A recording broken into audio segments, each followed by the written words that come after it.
John 5:13. Ha de iathes uk ede tis estin. Hagar Jesus exenusen achlu antas into tapo.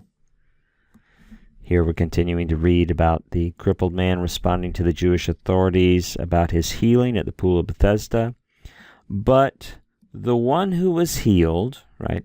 There we have the substantive use of the participle, the one who was healed. But the one who was healed did not know who he was, right? He didn't know who it was that had healed him.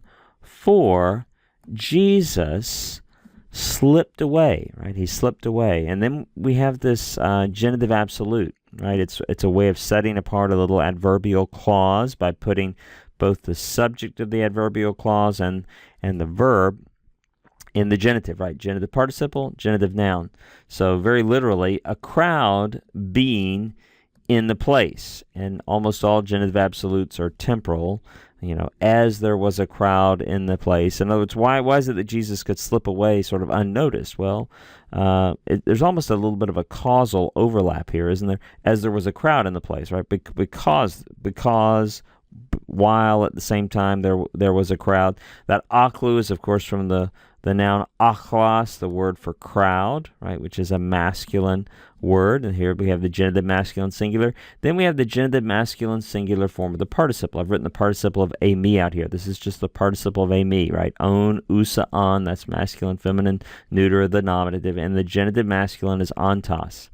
So achlu becomes our subject, antas becomes our verb, crowd was, and then usually a temporal introduction, as a crowd was in the place. Now, let me say maybe one other word here about perhaps about this word exenusen. Even though you probably don't know that word because it's not very common, you maybe can figure out quite a bit, can't you? You can see, there's a prepositional prefix, and I bet that is an augment, and you would be right. This is from the word nuo, to withdraw, to slip away. You can see how that prepositional prefix will take an augment after it, right? That's why we have the augment there, and the ek then becomes x when it's followed by a vowel. We also have a sigma, so we're expecting this to be an aorist because we have both an augment and we have a sigma, and we are correct. This is an aorist active indicative, and that's a third-person singular ending because the subject is the third-person singular Jesus. For Jesus slipped away as there was a crowd in the place.